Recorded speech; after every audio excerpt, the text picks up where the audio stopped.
and you're in Dad's garage today. This is my first YouTube video. Don't know where this channel is going to go, but I love the automotive industry and I love taking apart and fixing and repairing cars. Today we're working on a 2015 Chevrolet Sonic 1.4 liter, and we are curing a under boost code. I'm suspecting that I've got a cracked exhaust side where the wastegate goes, and we're going to go ahead and remove this turbo, and I'm just going to take you along for off these air intake hose clamps. 7mm, 8mm, just kind of vary depending on who's been in here before. You want to just be careful when you're working around some of these older connectors with the plastic, because they're very brittle and you could actually break some of these, and you don't want to do that. So just be mindful when you're getting in here and you're messing with the plastics, that you want to just be careful. Alright, I had to turn this clamp around. I just used a pick and just flipped it around so I could access it. See if I can just pull that off and get that hose out of the way. We also have over here, we have a part of the PVC system. We should be able to just squeeze this together like so. And you can get out of that, get all that out of your way. And then down here, we've got a electrical connector that we need to also get off. And it's on the ground. We'll go after that later. And that should just be able to come off there. This is part of your electrical for your solenoid that controls the wastegate actuator. So now that we have that off, we can start working on getting this heat shield off. Take this off. I'm just using an 8mm wrench. These are the reverse Torx tools, so if you don't have those, you're going to need to go and get them. Complicated items to get this stuff off. So I can get it in my hand. Those are off. We should be able to just get this to come off here. I did remove this lifting clamp. Previously, I just have it sitting behind me when I was just doing some measuring. Alright, so if you have a heat shield, you're going to need to make sure that you take notice of where these two items are on here, because you're going to need to put them back on there, otherwise those studs aren't going to bolt up in there. And so we move on to getting some of these water cooler lines and the oil lines and stuff off. I am going to get some lubricant and just see and spray it on these bolts. I'm just using some Blaster, not a sponsor. Just soak down the bolt for the exhaust flange too. It's always fun when you start this back up, because these are going to smoke. It's going to be awesome. So that's moving on. We'll just move on to the next thing. We'll remove this oil line here, get this water line off, get a bucket underneath the car to catch the antifreeze that'll leak out on here. I might just clamp this line off here to minimize the amount that we'll lose, and then I'll be back. Okay, well that was, we're going to lose some coolant, but that's okay. I do have it clamped off here, so we're just going to lose a little bit whatever's in the line and go from there. So okay, now that we got that off, we are going to need to remove this oil line bolt down here. This is your O2 sensor, or your temperature sensor. They put a little shroud on here because it gets hot, so we'll need to get that off. So it looks like a 12. There we go. So that is a E12, and I've just got a little 4-inch extension. We'll see if we can get in there with that. Maybe we can, maybe we can't. Let's see. Let's make sure I'm looking at the wrong one, guys. That's my bad. This is the line that comes all the way down and around and up into this thermostat housing. We want to go down below to this one here, which looks like a 10, which makes more sense. Let's see, there we go. I like to just give it a little tight first, just to break it loose. I can pull that out of there, and we're just dropping stuff. That's fine. And we'll put that up here later. This is a T45. This is the other part of the oil. I'm gonna break loose that. And because I am changing the turbo, I'm not too concerned about anything dropping in there, but if you need to, you can go ahead and just put a rag in that hole. And we'll take that bolt out, and we should be able to just remove this line out of here. Pull that out of there, and then we can just move this out of here. So there is a crushed gasket right here, a banjo on this banjo bolt, but it looks like there's also a fitting down here in the turbo, or it's maybe some kind of an O-ring, not just another crust washer. But since we're replacing this, it's not a big deal, but I'm going to save it just to have it as a backup. The next thing I want to do is I'm going to take this actuator here off so I can have a little better access to the bolts, and I'm just going to take off this E-clip that's down here and get a wrench and take these off. And for this, you just get your pick and just Just work it around and it'll just come off. My guess is it's going to shoot across the shop and we'll never be able to find it again. And there it goes. The new one, that my new part has it on there, so I'll dig it out of that bucket and save it. Let's get this right out of the way, work this clamp off of here, and put it aside. And that should give us access to these bottom bolts just a little better. Hopefully we can get them off and we're not going to be doing any braking on them. So there's also a water line that's down here somewhere that I gotta find. So I can't zoom you in anymore, but it's, take my pick, it is down here and it is attached to the block, and it's a real pain in the butt to get to it and get it out. So let me grab a socket and an extension. So I'm not able to get a socket on there. My air conditioning bracket just seems to be in the way, so I'm using one of these angled wrenches here, and we'll see if we can get it to break loose there. I would imagine it's not under a lot of torque. There we go. Looks like it's going to be a minute for that, so I'm just going to work on this and we'll be back to when it's off. Alright, so I finally got that off and it's just draining down there now, so I know you can't really see it, but trust me, it's off. I already loosened the bolts, take the cat off. I'm just going to take that off. I want to replace the gasket that's down below. So I've already loosened that bolt. I'm now going to go ahead and just get a wrench and get that one off as well. So that looks like it's 13 millimeter. Just kind of leave it like that. And then it's already loose down there, and I'll just go underneath the car and just pull that off. Alright, so I was able to get that other bolt off. It's just behind the cat. It was just hidden from me. Went ahead from underneath, I just pulled that off, and while I was down there, I pulled off the downpipe that goes in through the intercooler, and we're going to go back underneath because I forgot there's two oil lines that I will need to take off, and that is the drain line that drains to the back into the oil pan. So let me get this thing back up in the air and go from there. Move right there. Okay. I will remove that and be back. All right, just to show you where these are at. So we are after these two bolts here and here. Now I've removed the cat, so there's nothing in the way. It's really easy to get to. And these are going to be some E10s. And I'll go ahead and get those done, and then we'll be ready to remove the turbo off the manifold. All right, so we got that oil line off, and now we're ready to just start removing the exhaust manifold itself. Pretty sure these are 10 mils. Remember, you want to make sure you remember where these go. They just go in through the block, and just going to remove these to get them out of our way. It's kind of rare for these things to still have the heat shield on. This was my daughter's car, so we've taken pretty good care of it. And then we'll just maybe get an extension in here for these. But I like to loosen them first, just to break them loose. Let me get a little, I'll have to, if my extension's long enough to get into there. I'm kind of blind, so I can't really see where the bolt is, so I'm just feeling for it.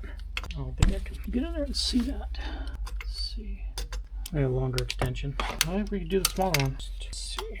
Well, and it's in the bucket of antifreeze. Yep. They definitely weren't very tight. I'll have to look up the torque specs on them, but they've got to be tighter than what they were.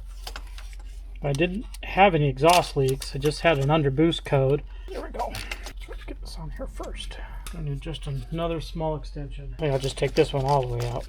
And that one's in the antifreeze bucket also. I've got them all loose. I'm just going to run them out. And that one's in the antifreeze bucket too. So it looks like I just have this one left here.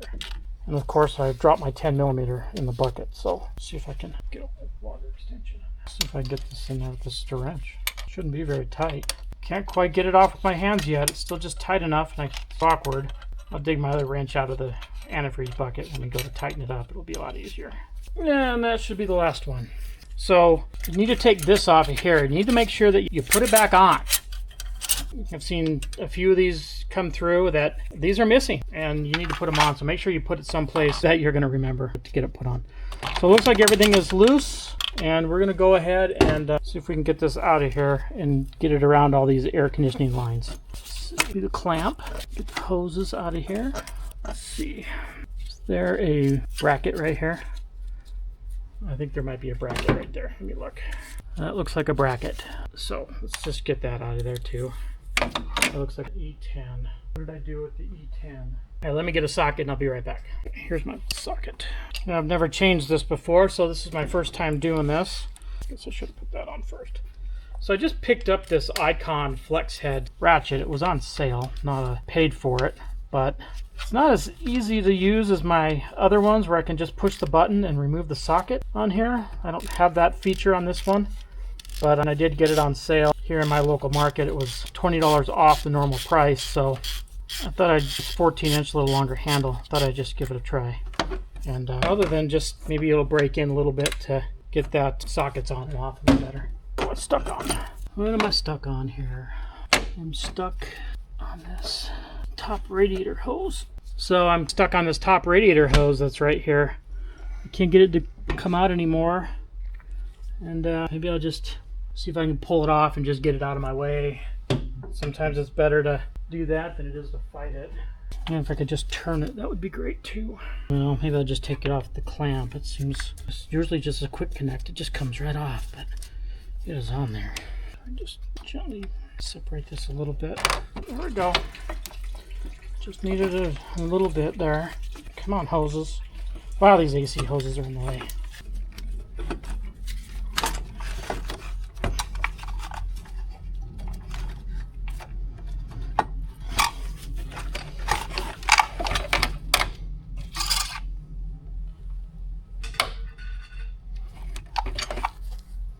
And we're out.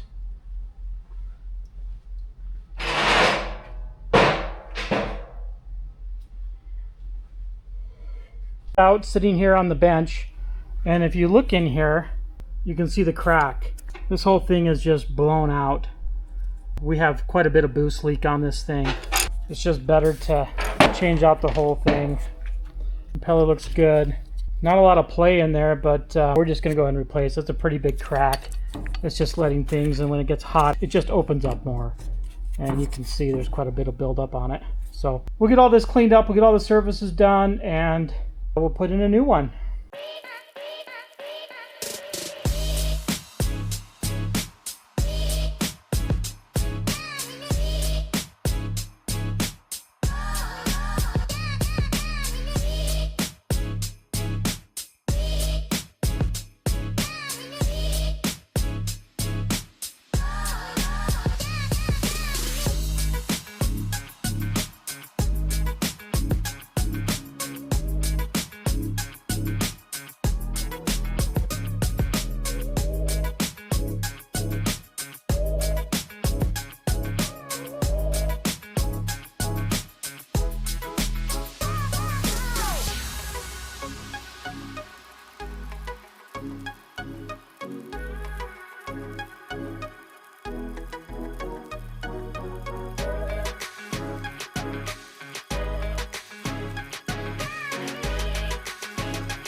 Hello YouTube, my name is Jim. Welcome back to the shop.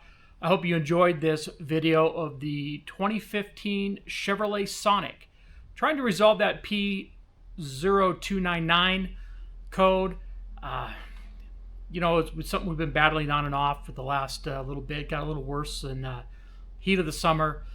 We've got it all fixed up, ready. As you saw, we finished it. The camera died on me the last about 25 minutes of putting everything back together. We've got it up together. I've cleared the codes. We've going to go out and drive it, get the monitor set so we can get the emissions done and get it re-registered for this year. So I hope you enjoyed this. This is my first video. It's a little long. It is extremely difficult to film a video and actually perform the work. I have no idea how some of these folks do some of these elaborate jobs they do with such great content. I will get better as we move along. Videos may be shorter, and we may have a few more in a series just as we get going. This is a new adventure for me. I just hope you enjoyed it, and you subscribe. And I'm going to try to do a couple videos a month to start, depending on what the products we have. I've got we do a lot of car shows. My wife and I, we both have classic cars. I have a 69 C10 pickup truck, which I'll have in a video. I'll do a walk around with you. My wife has got a 67 Chevelle Malibu, and she's been enjoying that. We'll have some projects to do on that. It needs a few things here and there before we do some body work and repaint the vehicle. So thanks for coming along with me on this first video, and have a great day.